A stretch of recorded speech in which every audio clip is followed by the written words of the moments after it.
भगवान बुद्ध आणि त्यांचा धम्म आणि त्यांचा संघ या विचारांना त्रिवार अभिवादन.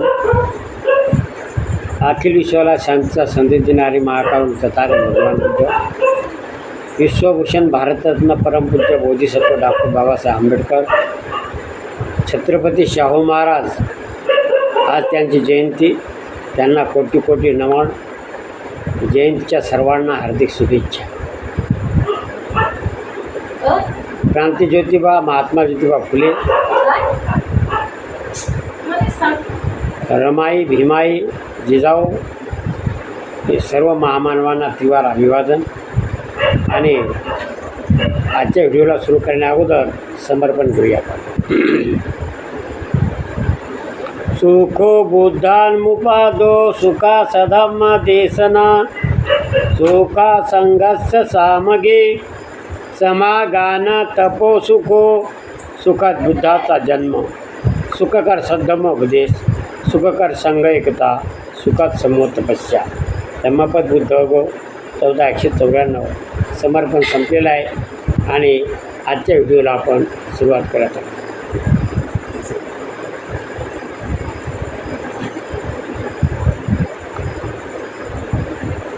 सिंधू संस्कृतीचा नाश. सिंधू संस्कृतीचा नाश कसा झाला तर आज आपण पाहणार आहोत.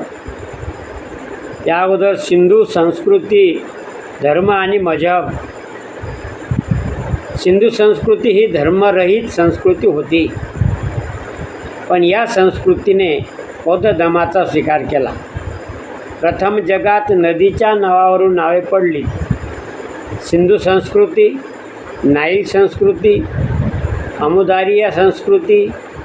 सिंधू संस्कृती जशी बौद्ध संस्कृतीत रूपांतरित झाली तशीच नाईल संस्कृती, अमुदारियन संस्कृती यांचे रूपांतर बौद्ध संस्कृतीत झाले आहे.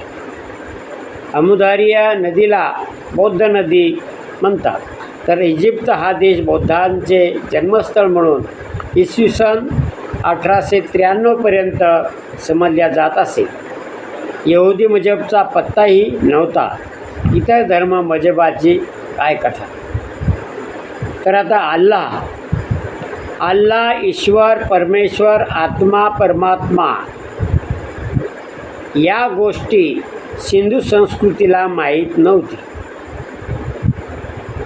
यांचा जन्म हा अलीकडचा आहे. अल्लाह, ईश्वर किंवा देव यांना मानवाने जन्म दिला. मानवांचा जन्म त्यांचे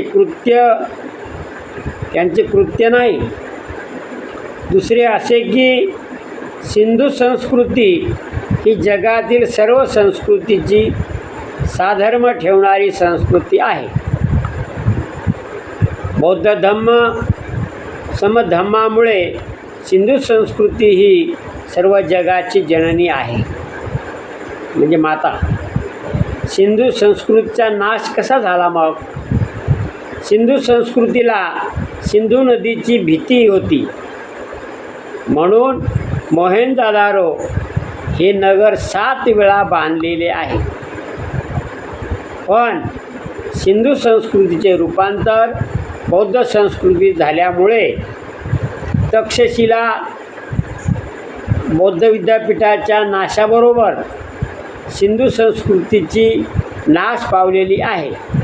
म्हणजेच इसवी सन 813मध्ये शिवशंकराने अर्थात महारुद्राने म्हणजे महादेवाने सिंधू संस्कृतीचा नाश केला हे सत्य मान्य करावे लागेल.